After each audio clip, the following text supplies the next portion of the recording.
with temperature, and what are those?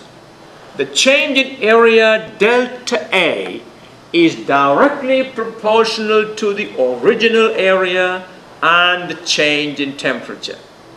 And when you write it as an equation, it becomes delta A equal to beta A delta T, where beta is a constant. And what will you call that constant? Well, you can call it the coefficient of area expansion or area expansivity. Beta is called the coefficient of area expansion. Can you give me a definition for it? What is coefficient of area expansion? If you solve for beta, what will that equation look like? Beta equal to delta A divided by A delta T. It is the increase in area per unit area per Kelvin rise in temperature. Can you tell me what the unit of beta will be? Well, the same unit as we use for alpha. Why? Delta A is measured in square meter. A is measured in square meter. Those will cancel. The only unit that will survive is Kelvin on the denominator. So beta also is measured in per Kelvin. And delta A is A2 minus A1. Delta T is T2 minus T1. So we can write beta equal to A2 minus A1 divided by A1 times T2 minus T1. Can you use this to solve for A2 the way we did solve for L2? Well, it will be A2 equal to A1 times 1 plus beta T2 minus T1. The same kind of equation we had L2 equal to L1 times 1 plus alpha T2 minus T1. Similarly, A2 equal to A1 times 1 plus beta T2 minus T1. Since area is made up of two lengths, what does that mean? Area is made up of two lengths. Now, if you look at this area, this is made up of a length and a width. Width also is a length, is that right? That means there is an increase in length this way and an increase in length this way. That means an increase in area involves increase in length twice. Therefore, what do you think you can write an approximate relation between alpha and beta? Alpha is the coefficient of linear expansion. Beta is the coefficient of area expansion. Therefore, we can say beta equal to 2 times alpha. Why? Because beta involves the increase in length twice. An increase in area is made possible by an increase in length twice. Therefore, beta, the coefficient of area expansion, is 2 times the coefficient of linear expansion. And similarly, we can write expression for the change in volume. Alright, what are those expressions? We can say the increase in volume is directly proportional to the original volume and the change in temperature. And you can write the equation as delta V equal to gamma V delta T, where gamma is a constant, and what will you call that constant? You can call it the coefficient of volume expansion or coefficient of cubical expansion or cubical expansivity.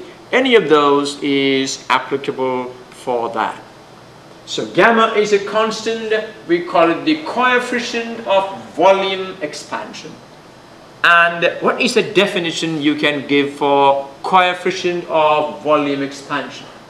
If you can solve for gamma, all right, what is gamma equal to? Gamma equal to delta V divided by V delta T. Gamma is a measure of the increase in volume per unit volume per Kelvin rise in temperature. And therefore, what is the unit for measuring gamma? It is measured the same unit per Kelvin. So the unit for alpha, beta and gamma are all the same, namely per Kelvin. Alright. Rewrite this. Delta V is V2 minus V1 and delta T is T2 minus T1. And therefore, if you solve for V2, what will that be? V2 will be equal to V1 times 1 plus gamma times T2 minus T1. And that way we will be able to measure the volume of an object at a higher temperature. Alright, can you tell me what will be a relationship that you can write between alpha and gamma? When you want to measure the volume of an object, you see, volume of an object involves length, width and height, and each of this is a length. Therefore, when you talk about increase in volume, it involves increase in length 3 times. Therefore, what is an approximate relation between alpha and gamma? We can say gamma equal to 3 alpha. Gamma involves 3 times alpha. A change in volume involves increase in length 3 times.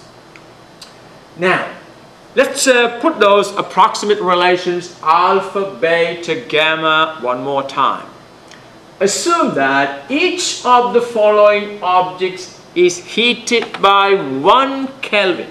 That is delta T equal to 1. Alright, that means if the definition of alpha is increase in length per unit length per Kelvin rise of temperature, when you heat an object by delta T equal to 1, the increase in length will be a measure of alpha. The increase in area will be a measure of beta, and the increase in volume will be a measure of gamma. So if each of these is heated by 1 Kelvin, the increase in length per unit length will be alpha. Now, this is supposed to be alpha there. So let's say this is alpha, this is 2 alpha. So when each of these is heated by 1 Kelvin, the increase in length per unit length will then be alpha. The increase in area per unit area will be beta. Beta is 2 times alpha. And the increase in volume per unit volume will be gamma. And that gamma will be 3 times alpha. Okay, let's move on. Let's now look at some values of alpha and gamma for some common materials. It will be very useful for solving problems. The alpha value for aluminum is 24 times 10 to the negative 6 per Kelvin. In other words, what it means is if you take 1 meter aluminum like what I am holding and heat it through 1 Kelvin, its increase in length will be this much, 24 times 10 to the negative 6 meter, which is 24 micrometer. It's very small, is that right? And brass, if you take 1 meter of brass and heat it through 1 Kelvin, its increase in length will be 19 micrometer. Lead, 29 times 10 to the negative 6. And of course, you have the value of gamma.